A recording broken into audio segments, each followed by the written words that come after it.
সামনের যে নির্বাচন, সে নির্বাচনের পূর্বেই মৌলিক সংস্কারগুলোকে বাস্তবায়ন যোগ্য এবং বাস্তবায়নের যে পন্থাগুলো আছে সে ব্যাপারে একমত হয়ে নির্বাচনের দিকে অগ্রসরের হওয়ার কথা আমরা উত্থাপন করেছি। সেক্ষেত্রে বিভিন্ন যে রাজনৈতিক দলগুলো আছে সে দলগুলোর কাছে আমাদের বক্তব্য হলো, সংস্কারকে কোনো বায়বীয় তত্ত্বের মধ্যে অপ্রয়োগযোগ্য অবস্থায় ফেলে রাখার পক্ষপাতী আমরা নই, বরং বাংলাদেশের ক্ষমতার ভারসাম্য, জবাবদিহিতা এবং ক্ষমতার বিকেন্দ্রীকরণকে মাথায় রেখে বাংলাদেশ রাষ্ট্রটিকে ঢেলে সাজাতে যে সংস্কারগুলো প্রয়োজন সেগুলো আমরা জাতীয় নাগরিক পার্টি এনসিপির মৌলিক সংস্কার রূপরেখার মধ্যে আমরা হাজির করেছি।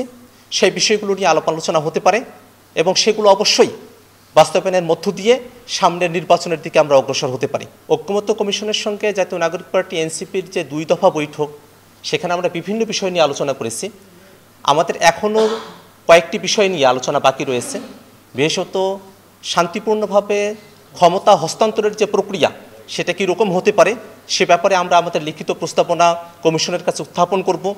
পুলিশ সংস্কার কমিশনের বিষয়ে আমাদের বক্তব্য রয়েছে, আমরা সেটা উত্থাপন করব এবং এই সংস্কার কার্যক্রমগুলোকে কিভাবে বাস্তবায়ন করা যায়, তার প্রক্রিয়া কি হতে পারে সে ব্যাপারে এখনও পর্যন্ত ঐকমত্য কমিশনের সঙ্গে আমাদের কোনো আলাপ আলোচনা হয়নি। আমরা এতদিন পর্যন্ত বাংলাদেশের যে বর্তমান সংবিধান, যা স্বৈরতান্ত্রিক এবং ফ্যাসিবাদী কাঠামোতে ভরপুর, তার বাইরে এসে নতুন একটি সংবিধানের কথা বলে এসেছি। সেই নতুন সংবিধানকে বাস্তবায়ন করতে হলে অবশ্যই গণপরিষদ নির্বাচনের মধ্য দিয়ে একটি কনস্টিটিউয়েন্ট অ্যাসেম্বলি গঠন করে তাদের উপরে অর্পিত দায়িত্ব যা থাকবে তার মধ্য দিয়েই সংবিধান নতুন করে লেখা প্রয়োজন, নতুন সংবিধান প্রণয়ন করা প্রয়োজন। সেজন্য অবশ্যই রাজনৈতিক ঐকমত্যের দরকার রয়েছে।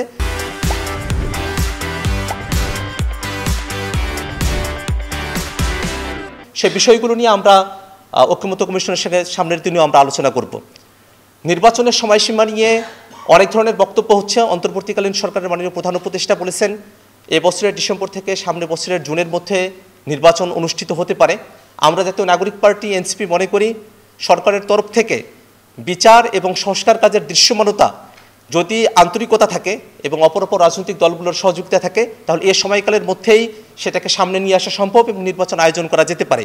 নির্বাচনের ব্যাপারে জাতীয় নাগরিক পার্টি এনসিপি মনে করে নির্বাচন যে কোনো সময় অনুষ্ঠিত হতে পারে, কিন্তু তার আগে অবশ্যই মৌলিক সংস্কারের যে রূপরেখা সেটাকে বাস্তবায়ন করতে হবে।